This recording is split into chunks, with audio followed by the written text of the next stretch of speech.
And this is the red cardigan I'm knitting for Claudette. I'll just have to put the bands on the front. I think it's just about the right size. Let me measure. These ends are curled in here, so I have to put the bands on first, but it does measure almost 24, which will make it 47 to 48 inches. So I'm happy about that. And now I'm going to show how I do these. I have to pick up the stitches all down these two fronts here for the button band and the buttonhole band. And as this cardigan is a lot shorter than the one on the pattern, I'm going to have to work this out for myself.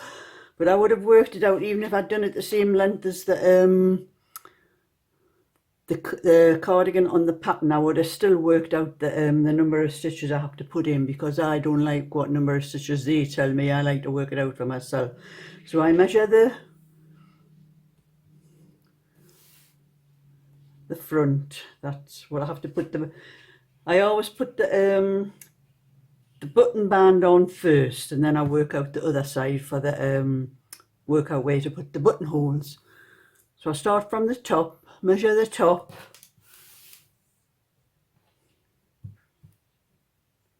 and it's 20 inches from the top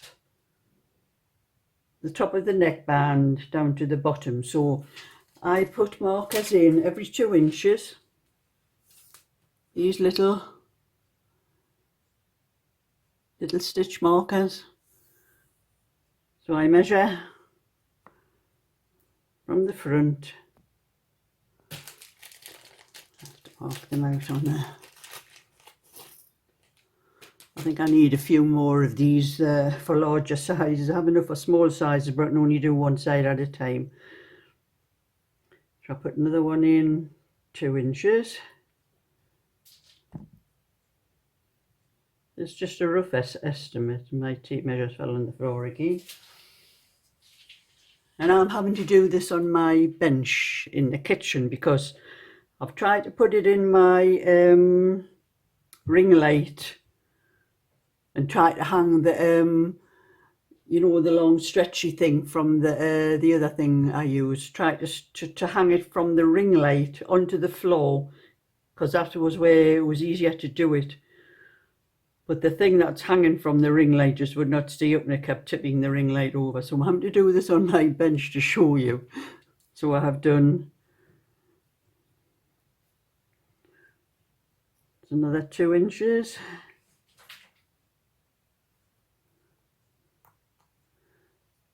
It's just a rough guess, because this is curling in the thing, and it is a bit awkward to see where the exact edge is. That was how I couldn't measure it properly, because of it curling in.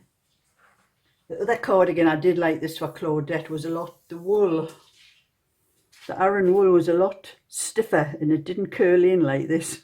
So I'll go another 2 inches there.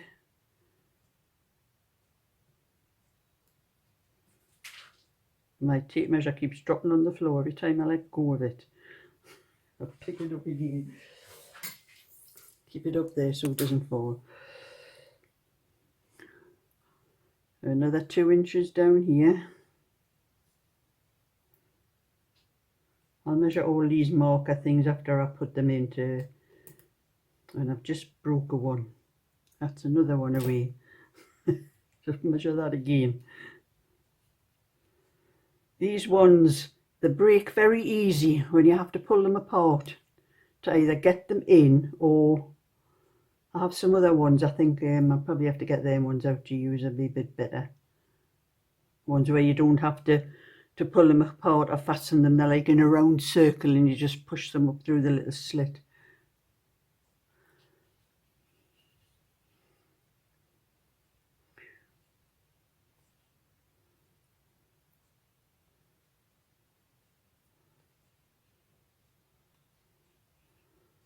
Another one, 2 inches.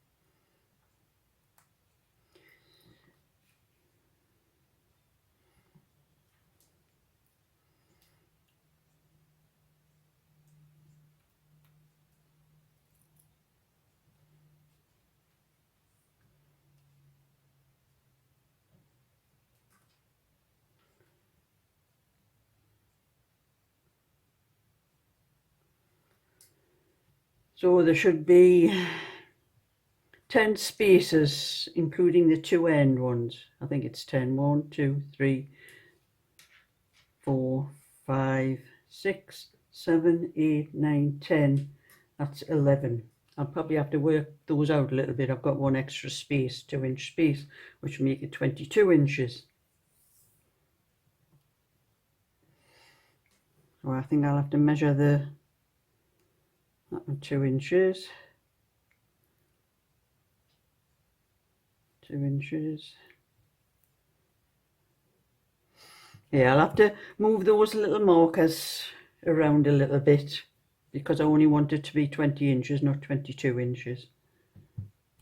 But that's how I do it, and I work out how many stitches I'm picking up between each set of markers, and it's 20, and if this should be 2,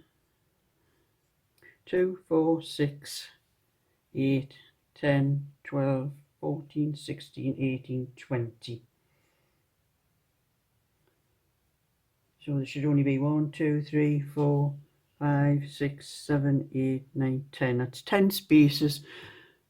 So I have to work out 4.5 stitches to the inch and how many stitches there is in 20 inches, and then work out the distance between the spaces, how many stitches is, and divide that by 10 for the spaces. And that's how I'll be doing the bands, but I will come back when I get that far.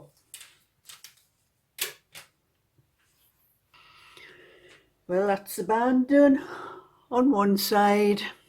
Just need to do the one on the other side. And as you can see, it's nice and straight, no lumps or bumps where there's too many stitches in one place and not enough in another. That is why I always put the markers and measure the space in between the markers. And then when I come to do the other one, I will knit so many rows, and then I have marked from the side where I'm going to put the buttons. I'll have it marked on each spot. And then I will put the buttonholes in, so I'll know exactly where the buttonholes are going. And this, I think it's hard to tell because I still have the other band to do.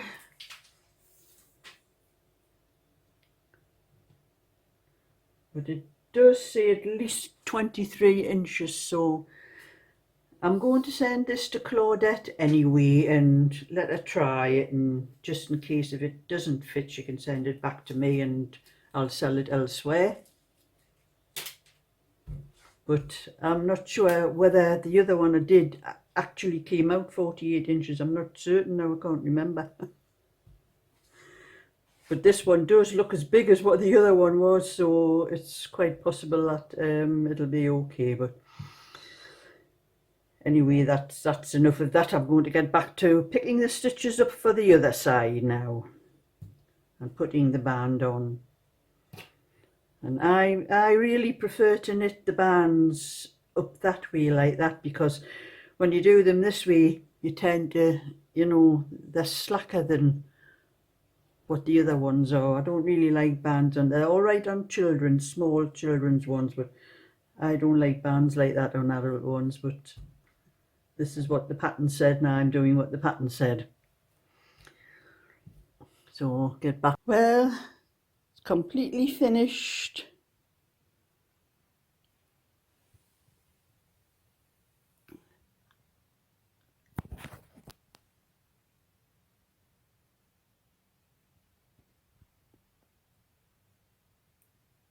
And it is actually 47 inches. So I'll be posting this off to Claudette on Monday.